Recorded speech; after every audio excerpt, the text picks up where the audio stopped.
All right, welcome back. We begin tonight with our tweet of the nights from Jeff Passan, who covers Major League Baseball for ESPN. He said, ask Rob Manfred if he thinks opening day will be as scheduled, March 31st. His response, I'm an optimist, and I believe we will have an agreement in time to play our regular season schedule. But it looks like you must be optimistic to think that because there's not much movement. There haven't been many meetings, and spring training, likely, if not totally canceled, is going to be very much affected by this. Paul, what I don't understand, they've been doing this for 3 months. They've only had 3 meetings.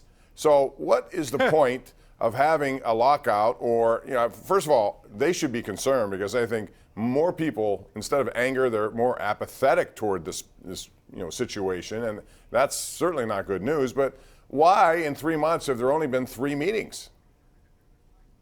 I mean, again, these two sides hate each other. They don't trust each other. They both know what they want, and they've dug their heels in. So it's going to take something drastic like missing a bunch of games. But the thing that you said, Bob, that they really should pay attention to is that far more people this time around don't care than in the past. That should be the alarm sounding for baseball, that maybe there's a reason why, and maybe there are some things they need to do differently because they're losing a portion of their fan base that they shouldn't be losing, but they are because of, stuff.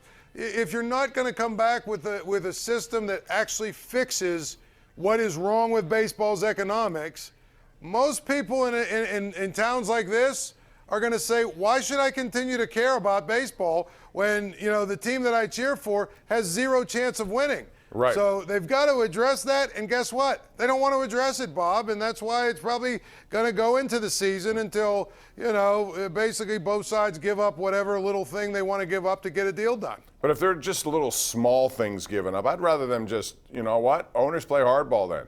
If you really want the thing to change, if you really want better system of economics, then miss a half a year if that's what it takes. You got to force players to miss paychecks, I suppose, to get their attention. I'm not sure what it's going to take, but again, I just don't understand. You have all this time, nobody's doing anything, and they're going to wait until the 11th hour, and then who knows what can happen. Anyway, we got a lot of people want to talk. Let's go out to Dan in Beachview. Dan, thank you for joining us here tonight. Hey, Bob. Hi, Phil. How you doing?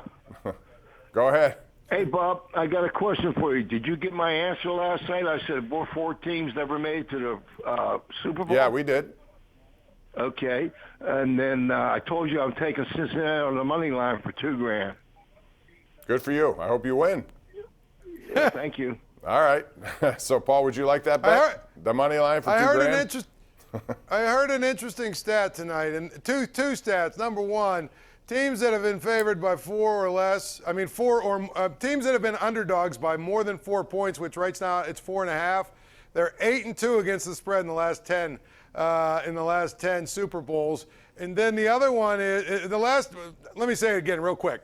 The last 10 times a team has been favored by 4 or more, by more than 4, which would be the case here. The underdog has covered 8 out of 10 times. And the other thing is, out of 56 Super Bowls, there have only been 6 times that the favorite has won the game and not covered.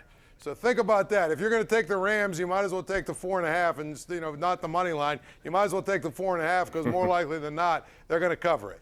It's amazing what you could do now with all these prop bets and everything else that go into it. Let's go to Frank in Moon Township. Hey, Frank, what's up? How are you tonight? Good. Paul.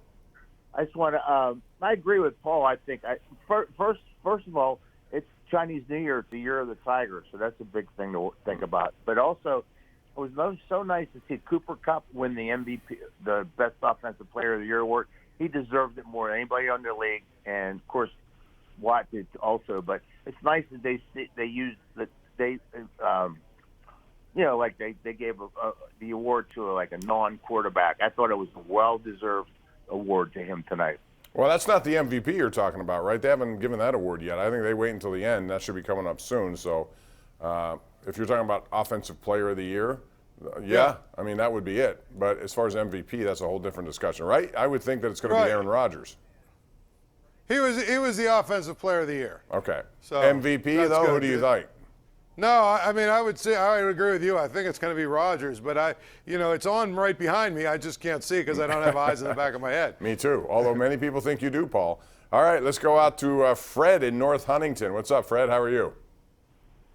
How you doing, Bob? How was you able to pull off getting the living legend of Westmoreland County with you tonight? It's hard to do. I mean, because he is in the Hall of Fame out there at Penn Trafford, you got to sign documents. I got to get to his agent. It's very difficult to do. Hey, I'm glad he's on tonight because I actually had a question about the transfer portal and college football. Okay. Can Paul Zeise explain to me what the real reason was to bring the transfer portal in? What the rules are? Is a player allowed to transfer, each year, or is there a set amount of rules for that? And is it here to stay as far as that too, Bob? I'll hang up a list. Go ahead, Paul, but that is here to stay. Yes. Real quickly, it was a lawsuit that was basically, once these athletes filed a lawsuit, the NCAA tried to do some things to make it easier for, to sort of stave off the lawsuit, and that was part of it. It's players' rights, essentially. Transfer portal, you get one, you put your name in there, nobody can tell you that you can't go because they used to be able to hold you up by challenging your transfer. The thing is, you get one free transfer, and so you can transfer once and not have to sit out. If you do it again, you have to sit out unless you have a waiver and all that other stuff. So it's here to stay. It's a way of life. It's called free agency. It's just in college football. Right, and it is the wild, wild west when it comes to that. You can change in fact, recruiting now is going to be a large degree of it, transfer portal. And why not? If you're a team, like Pitt, for example. Right. Well, I was going to say, think about the kid at Oklahoma. Now with the NIL deals, he says, I'm going to put my name in the transfer portal, basically saying, I'm going to see what the highest bidder is, right. And all of a sudden Oklahoma has to come up with some great NIL deals to keep them. Believe me, this is going to turn into, you think it's a wild, wild west now. Wait until about another year or two when these coaches all figure it out. Well, and basically this is doing exactly what's happened over the past 30 years, only making it legal. There have been so many boosters who have given money. They're essentially boosters saying, all right, fine, I'll put you on my payroll. There'll be a car deal. You can do that, whatever it is. So it's basically just a legalized version of what the NCAA had tried to not acknowledge over the last 30 years. Let's go to Kay in Pittsburgh. Hey, Kay.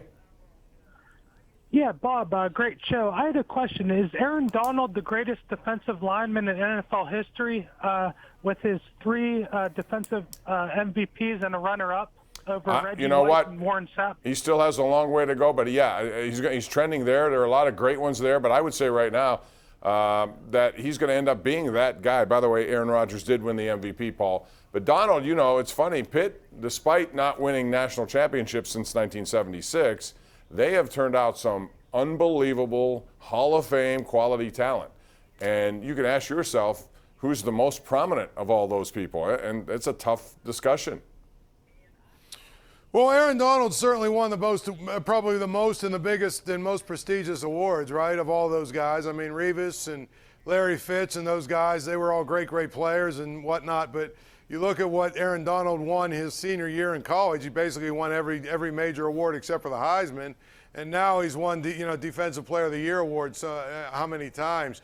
If he wins one more, okay, he'll be the first guy to win 4 of them, and that probably does put him in a different category than anybody else. Right now, I think Lawrence Taylor has 3, and there's one other guy with 3 who slips my mind.